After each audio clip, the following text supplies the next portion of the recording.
अब मुझसे अपना बचाव करना चाहते हो तो मेरे प्रश्न का उत्तर दो।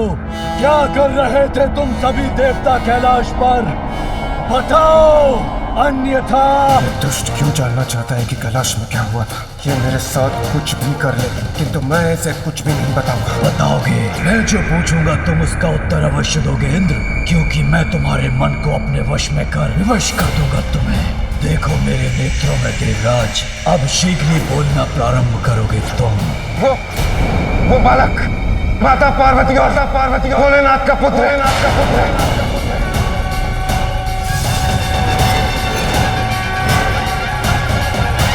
तो सिंगिका ने उचित कहा था।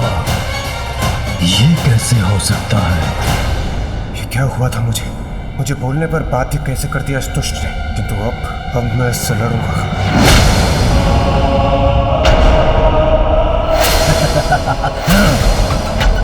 व्यतीत हो रहा है और प्रताड़ित और अपमानित होना है तुम्हें इंद्रदेव।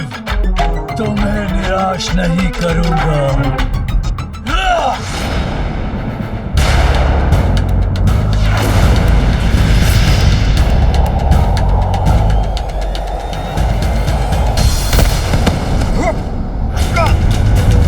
लेकिन ये कैसे सत्य हो सकता है? महादेव और देवी पार्वती का पुत्र तो हो ही नहीं सकता। इसीलिए मुझसे मिथ्या वचन बोलकर मुझे भ्रमित करने का प्रयास मत करो। रुक जाओ। किसी मेरी बात का विश्वास नहीं तो स्वयं ब्रह्मदेव से पूछ लो।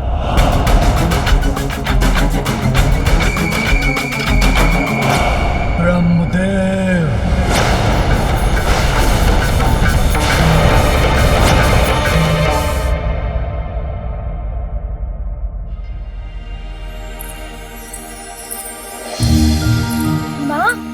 माँ, एक और बात सुनिए ना।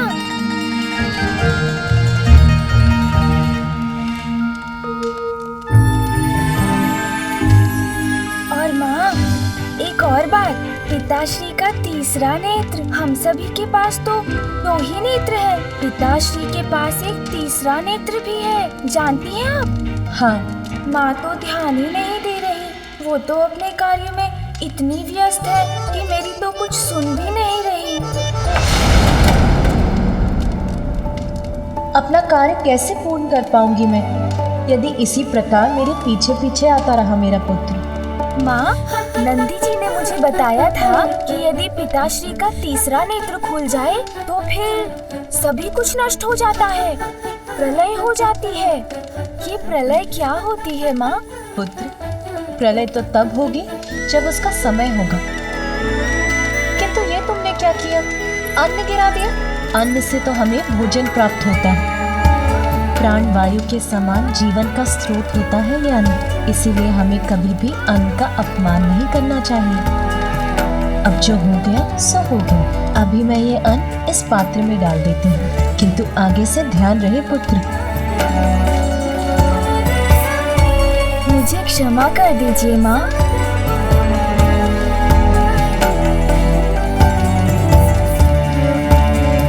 माँ, मैं और एक बात तो बताना भूल ही गया। मैंने आपको पिताश्री के जो तीसरे नेत्र के बारे में बताया, वो तो कितना अद्भुत है ना माँ? हाँ पुत्र, तुम्हारे पिताश्री सच में अद्भुत ही हैं। माँ पुनः चली गई। मुझे तो उन्हें और भी बहुत सारी बातें बतानी है। माँ, एक और बात सुनिए ना माँ। माँ, पिताश्री के पास तो डमरू और त्रिशूल भी है, ज्ञात है आपको? यदि ये इसी प्रकार मेरे इर्द गिर्द रहा तो मेरा कार्य कैसे पूर्ण होगा?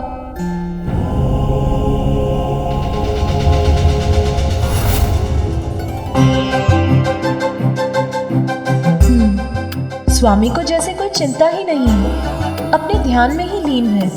और एक मैं हूँ जो ग्रह को व्यवस्थित करने के कार्यों में व्यस्त हूँ। उनके लिए तो ध्यान सर्वोपरि है। अब तो मुझे उनसे बात करनी ही होगी। आपने सुना ना माँ, मैंने क्या कहा?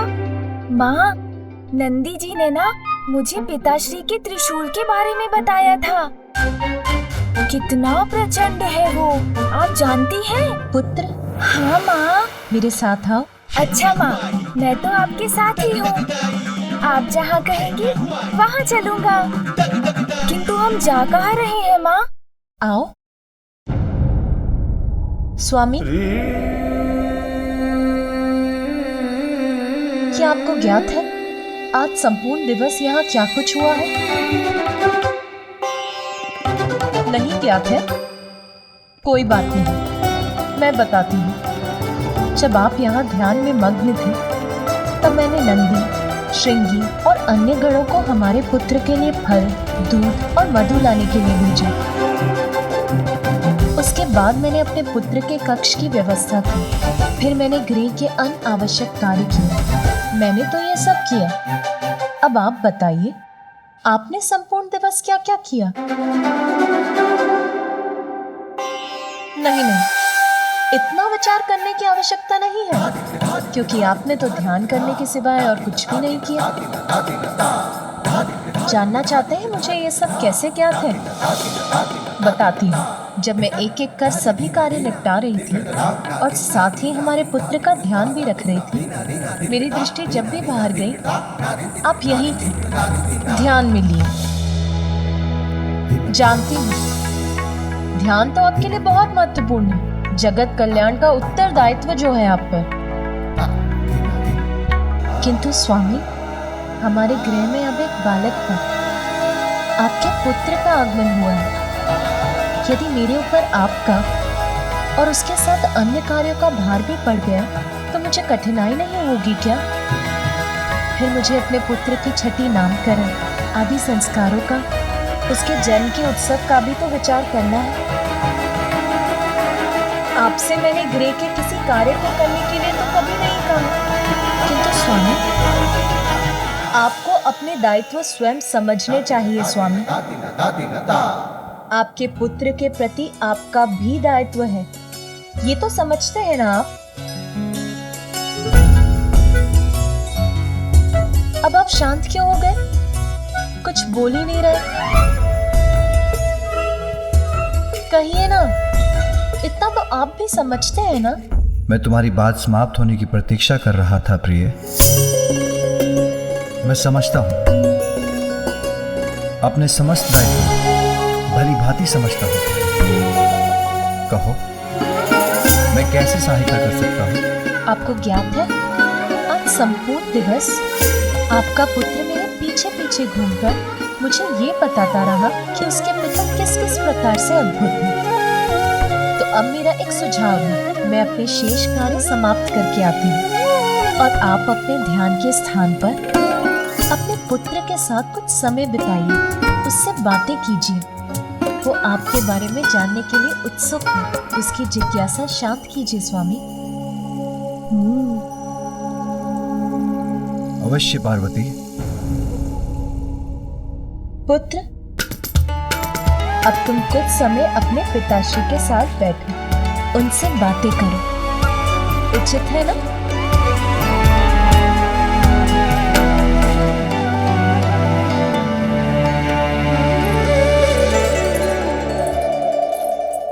मेरे पिताश्री अब मुझे अपने आप को लेकर अनेक बातें बताएंगे।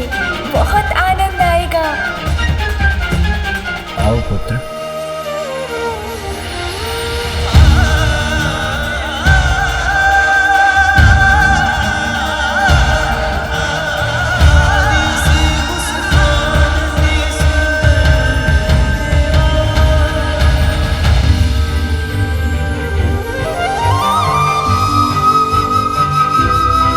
पिताश्री, आप निद्रा मग्न हो गए क्या?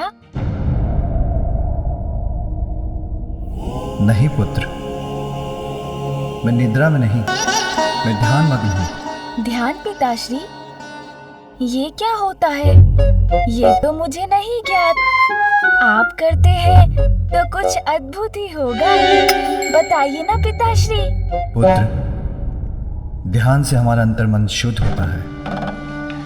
हम अपने भीतर झांक कर अपना सत्य ढूंढ पाते हैं और आंतरिक और बाहरी वास्तविकता का हमें स्पष्ट बोध हो जाता है। किंतु पिताश्री, मुझे तो बिना ध्यान के ही सब कुछ स्पष्ट हो गया है।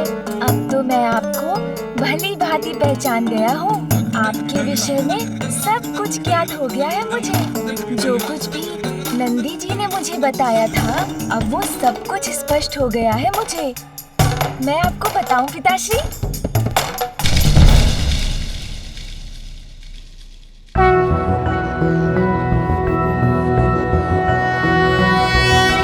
सृष्टि के आप ही नाथ, शिव शंभु जय भोलेनाथ।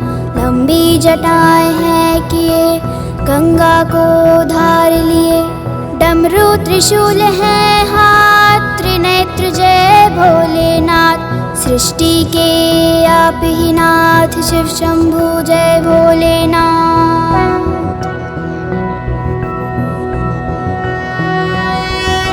तन पे भस्म है मले, नाग धरा है गले। रुद्राक्ष है क्षण है साथ, बम बोल बम भोलेनाथ। सृष्टि के आप ही नाथ, शिव शंभु जय भोलेनाथ।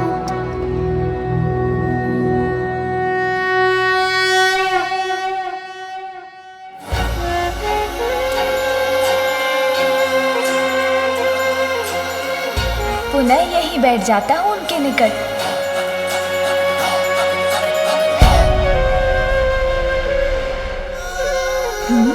पिताश्री के नेत्र तो पुनः बंद हो गए। अब मैं क्या करूं? माँ ने कहा था पिताश्री के साथ ही रहना तो उचित है। अरे ये क्या है? जो भी है बहुत सुंदर है। पकड़ लेता हूँ। अरे पकड़ में नहीं आ रहा।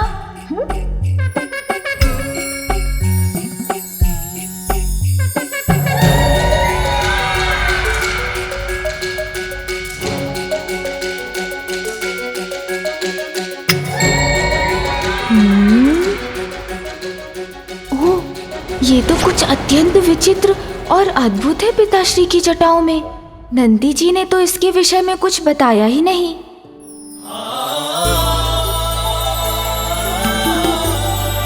अतुलनीय सौंदर्य है मेरा, मुझसे भी अधिक सुंदर कोई कहाँ हो सकता है भला।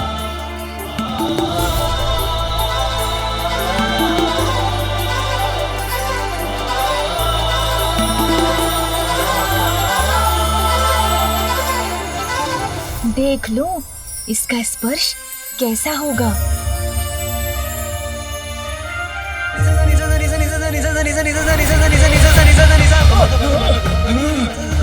क्या हुआ स्वामी?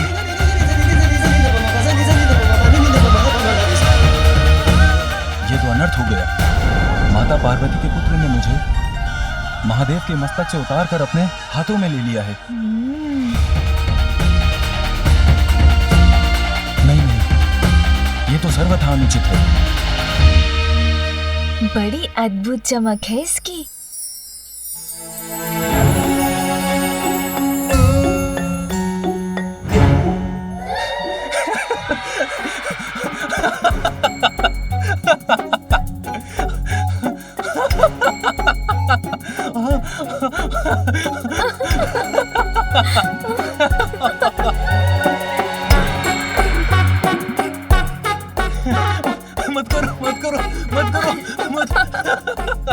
किंतु स्वामी, मैं आपको कहाँ गुदगुदा रही हूँ? माता पार्वती का पुत्र मुझे गुदगुदा कर अब प्रताड़ित कर रहा है।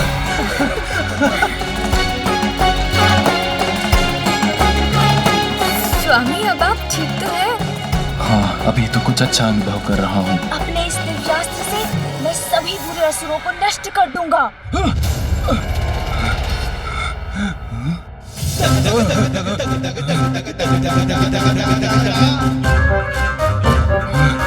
मुझे तो इस क्रीड़ा में बहुत आनंद आ रहा है। पुनः उछाल कर देखता हूँ।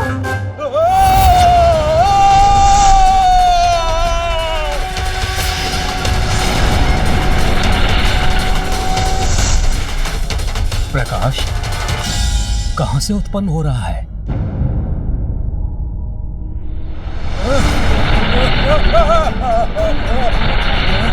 ये चंद्रदेव क्या कर रहे हैं?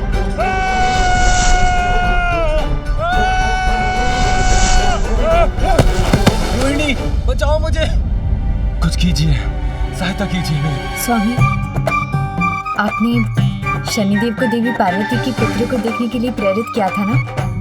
ये उसी का परिणाम है। अब ये तो आपको भुगतना ही होगा। देवी पार्वती का पुत्र चंद्रमा के साथ क्रीड़ा कर रहा है।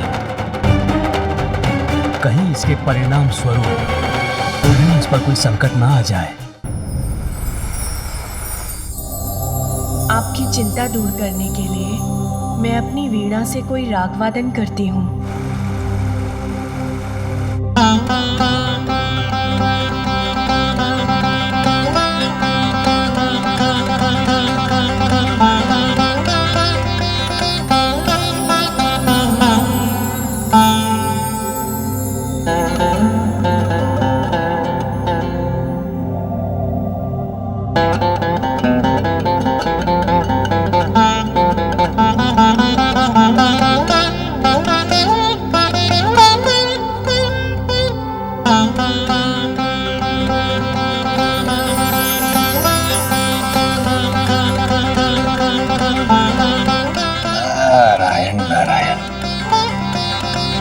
ऐसा संगीत जो मन को कर दे सम्मोहित, नारद प्रफुल्लित, ब्रह्मदेव और माता सरस्वती के निकट जाकर इस दिव्य संगीत का आनंद लेना चाहिए।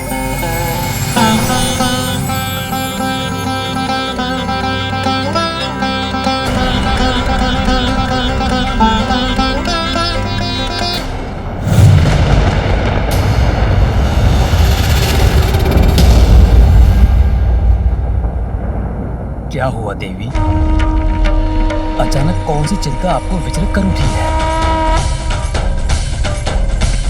ज्ञात नहीं स्वामी, किंतु प्रतीत हो रहा है जैसे कोई अशुभ अपवित्र हमारी ओर बढ़ रहा है। कुछ ऐसा जो हमारे इस पवित्र स्थान को दूषित कर देगा। देवी, जिस प्रकार कमल का पुष्प कीचड़ में रहकर भी अपनी सुंदरता और पवित्रता को कलंक नहीं लगने देता, उसी प्रकार कोई भी अपवित्रता भला आपको स्पर्श कैसे कर सकती है? आप तो स्वयं दिव्य पवित्रता की ही प्रतीक हैं। वैसे भी कभी कभी अपवित्रता के जागृत होने से भी पवित्रता का भी भान होता है। आपका कथन सर्वथा उचित है स्वामी। अपवित्रता के अंत में ही पवित्रता का विस्तार निहित है। किंतु फिर भी यहाँ किसी अपवित्र और दूषित अस्तित्व के आगमन का आभास मुझे चिंता मुक्त नहीं होने दे रहा है स्वामी।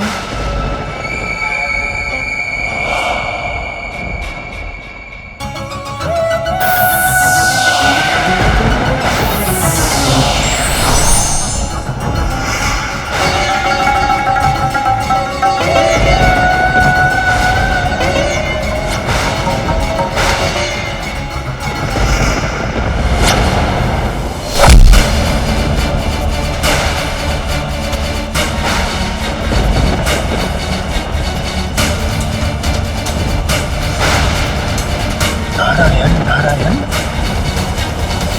ब्रह्मलोक में ये कौन असुरी आकृति स्थित है?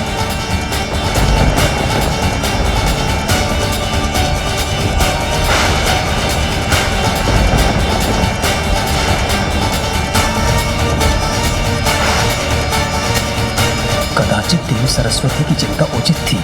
इस दुष्ट के आगमन की पूर्व सूचना प्राप्त हो रही थी उन्हें।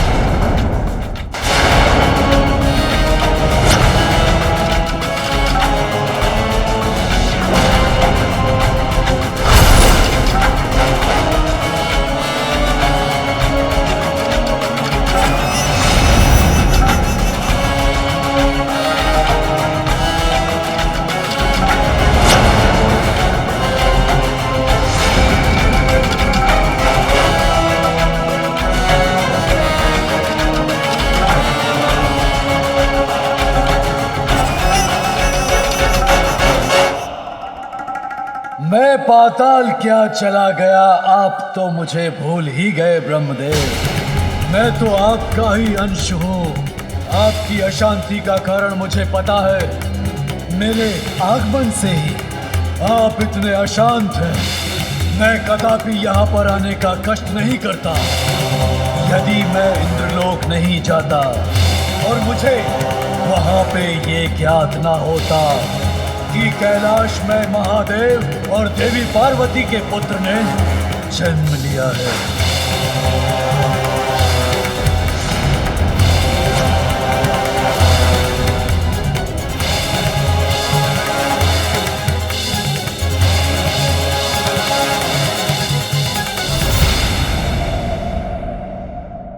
इससे तो कितना प्रकाश प्रस्फुटित हो रहा। एक बार इसे ढक कर देखता हूँ।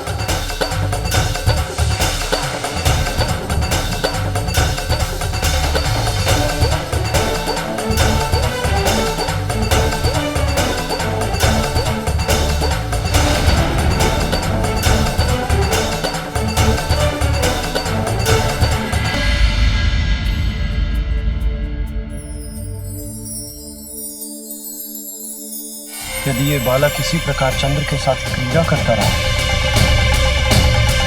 तो प्रकृति पर इसका अत्यंत प्रतिकूल प्रभाव भी पड़ सकता है। क्या महादेव को ये ज्ञात भी है कि उनका पुत्र किसके साथ कैसी क्रीड़ा कर रहा है?